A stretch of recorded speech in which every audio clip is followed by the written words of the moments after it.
Hi friends, ಎಲ್ಲರಿಗೂ ನಮಸ್ಕಾರ. ಇವತ್ತಿನ ಟಾಪಿಕ್ ಆಗಿದೆ ಇ ವಿ ಚಾರ್ಜರ್ ಕತೆ. ನಮ್ಮ ಫ್ರೆಂಡ್ದು ಇದು ಇ ವಿ ಚಾರ್ಜರ್ ಕೆಟ್ಟೋಗಿದೆ. ಅದಕ್ಕೆ ಶೋರೂಮ್ ಕಡೆಯಿಂದ ಯಾವುದೇ ಹೆಲ್ಪ್ ಸಿಗಲಿಲ್ಲ ನಮಗೆ. ಇವರು ಕೊಡಬೇಕಾದ್ರೆ ಏನು ಹೇಳಿದ ವಿಚಾರಗಳನ್ನ ನಾವು ತಗೊಂಡು ಯೂಸ್ ಮಾಡಿ ಕೆಟ್ಟಾಗಲೇ ಅನುಭವಿಸ್ಬೇಕಾದ ಪರಿಸ್ಥಿತಿ ಆಗಿದೆ. ಇಲ್ಲಿ ನೋಡಿ, ಇದು ನಮ್ಮ ಫ್ರೆಂಡ್ದು ಚಾರ್ಜರು. ಇವರು ಗಾಡಿ 3,500 ಅಷ್ಟೇ ಕಿಲೋಮೀಟ್ರ್ ಓಡಿರೋದು. ಇಲ್ಲಿ ನೋಡಿ, 3 ಪಿನ್ 6 ಆ್ಯಂಪಿಂದು ಇದು ಪಿನ್ ಬರುತ್ತಲ್ಲ, ಆ ಚಾರ್ಜರ್ ಇದು. ಇಲ್ಲಿ ನೋಡಿ, ಕಪ್ಪಾಗಿದೆ. ರೈಟ್ಗೆ ನೀವು ನೋಡ್ಬೋದು, ಇಲ್ಲಿ ಸಣ್ಣದಾಗಿ ಕಾಣ್ತಾ ಇದೆ.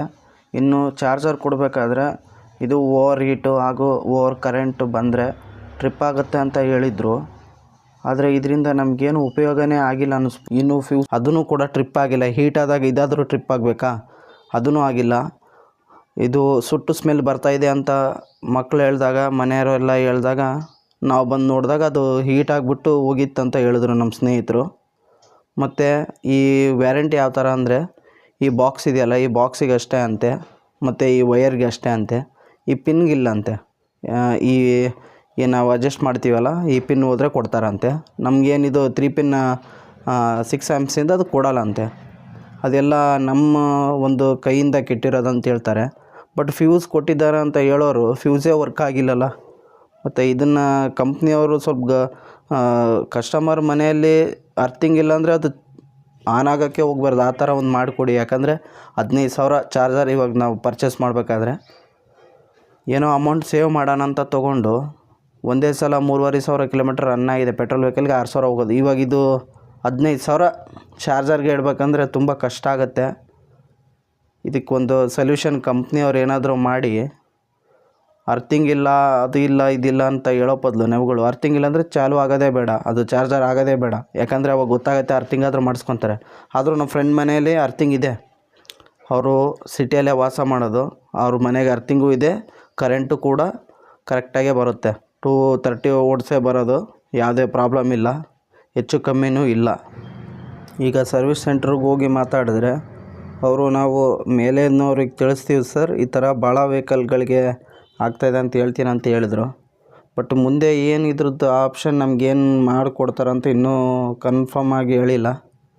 ಅದಕ್ಕೆ ಯಾವಾಗಲೂ ಯಾವುದೇ ವಸ್ತು ತೊಗೊಳ್ಬೇಕಾದ್ರೆ ಒಂದು ಸಲ ಬಿಟ್ಟು 2 ಸಲ ನಿಮ್ಗೆ ಏನು ಡೌಟ್ಸ್ ಇರುತ್ತೆ ಕೇಳಿಬಿಟ್ಟು ಕ್ಲಿಯರಿಟಿ ಆದಮೇಲೆ ತೊಗೊಳ್ಳಿ. ಯಾಕಂದರೆ 4 ರೂಪಾಯಿ ಉಳ್ಸೋಕ್ಕೆ ಹೋಗಿ 40 ರೂಪಾಯಿ ಇಡೋ ಥರ ಆಗಬಾರ್ದು. ಇವತ್ತು ನಮ್ಮ ಫ್ರೆಂಡ್ಗೆ ಆದ ಕಷ್ಟ ಇನ್ನೊಬ್ರಿಗೂ ಆಗ್ಬೋದು. ಅದಕ್ಕೋಸ್ಕರ ಏನೇ ತೊಗೊಳ್ಳಿ, ಒಂದು ಸಲ ಬಿಟ್ಟು 2 ಸಲ ಸರಿಯಾಗಿ ಅದು ಯಾವ ಥರ ಕ್ಲೈಮ್ ಆಗುತ್ತೆ ಅನ್ನೋದನ್ನ ತಿಳ್ಕೊಂಡು ತೊಗೊಳ್ಳಿ. ಇಲ್ಲಾಂದರೆ ಇವಾಗ ನೋಡಿ, ಇದು ಗ್ಯಾರಂಟಿಗೆ ಏನಕ್ಕೂ ಬರಲಿಲ್ಲ ಅಂದರೆ ಇವಾಗ ಮತ್ತೆ ಇನ್ನೂ ಒಂದು ಚಾರ್ಜರ್ ತೊಗೊಳ್ಬೇಕು. ಇದನ್ನು ಮತ್ತೆ ನಾವು ಪ್ಲಗ್ ಮಾಡಿದ್ರೆ ಓವರ್ ಹೀಟ್ ಆಗ್ತಾಯಿದೆ. ಅದಕ್ಕೋಸ್ಕರ ಏನೇ ತೊಗೊಳ್ಳಿ ಸ್ನೇಹಿತರೆ, ಒಂದು ಸಲ ವಿಚಾರ ಮಾಡಿಬಿಟ್ಟು ತೊಗೊಳ್ಳಿ. ಯಾವುದೇ ವಸ್ತುಗೆ ಇನ್ವೆಸ್ಟ್ ಮಾಡಬೇಕಾದ್ರೆ ನಾವು ಒಂದು ಲಾಭಕ್ಕೋಸ್ಕರನೇ ತೊಗೊಳ್ತೀವಿ. ಅದರಿಂದ ಪದೇ ಪದೇ ಲಾಸ್ ಆಗ್ತಾಯಿದೆ ಅನ್ನೋದಾದರೆ ಅದನ್ನ ತೊಗೊಳೋದಕ್ಕಿಂತ ಸುಮ್ಮನೆ ಅದನ್ನ ಬಿಡೋದೇ ವಾಸಿ. ಈಗ ನೋಡಿ, ಇದರಲ್ಲಿ ಚಾರ್ಜ್ ಬೇರೆ ಇಲ್ಲ ವೆಹಿಕಲಲ್ಲಿ.